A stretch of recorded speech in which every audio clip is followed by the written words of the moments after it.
بسم الله الرحمن الرحيم والطور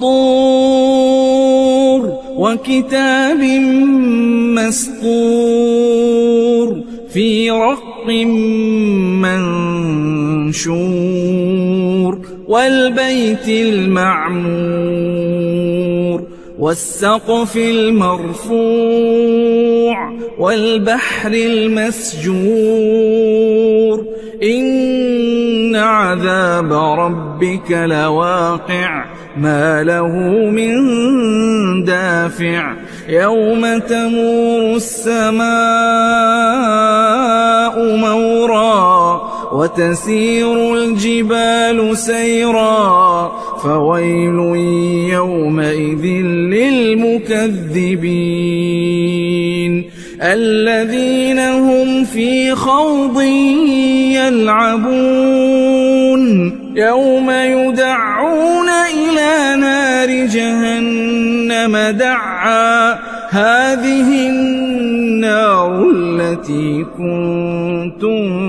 بها تكذبون أفسحر هذا أم أنتم لا تبصرون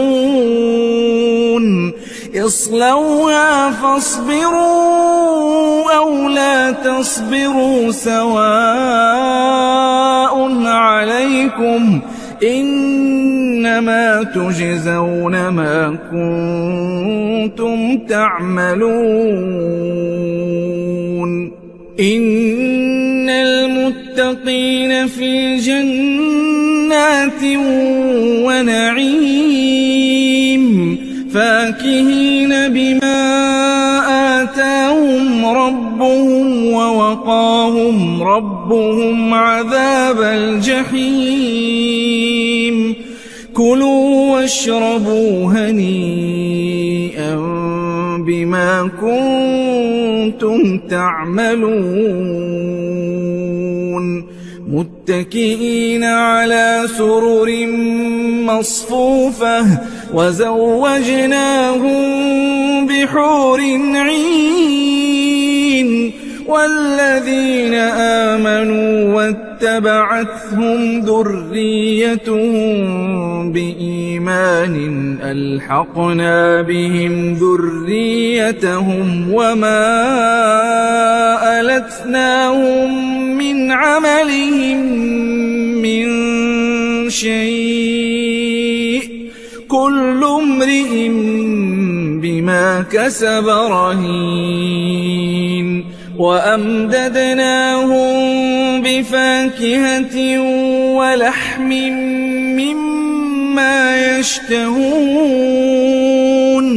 يتنازعون فيها كأسا لا لغو فيها ولا تأثيم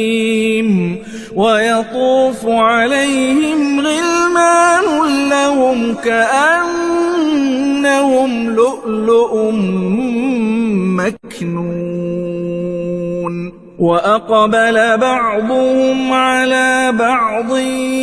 يتساءلون قالوا إنا كنا قبل في أهلنا مشفقين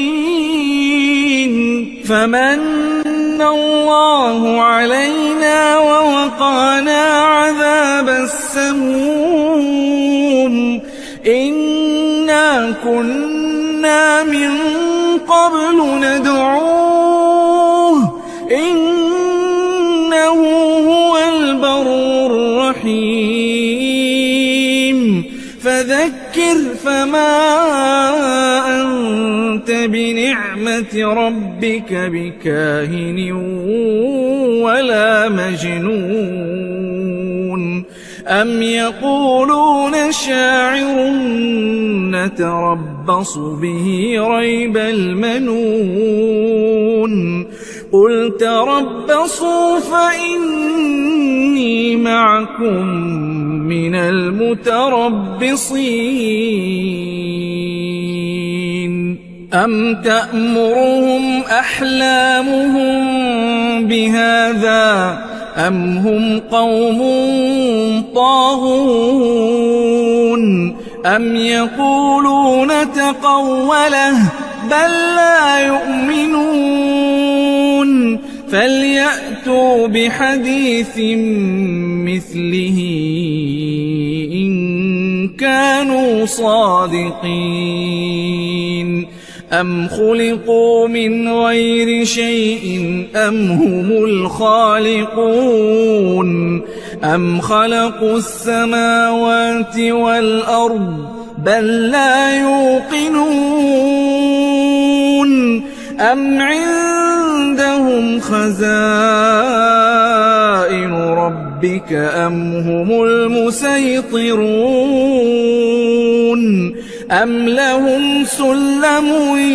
يستمعون فيه فليأت مستمعهم بسلطان مبين أم له البنات ولكم البنون أم تسألهم أجرا فهم من مغرم مثقلون أم عندهم الغيب فهم يكتبون أم يريدون كيدا فالذين كفروا هم المكيدون أم لهم إله غير الله سبحان الله عما يشركون وإن يروا كسفا من السماء ساقطا يقولوا سحاب مركوم فذرهم حتى يلاقوا يومهم الذي فيه يصعقون يوم لا يغني عنهم كيدهم شيئا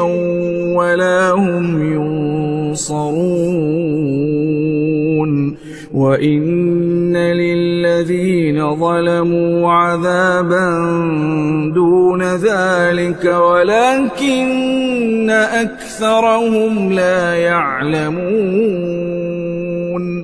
واصبر لحكم ربك فإنك بأعيننا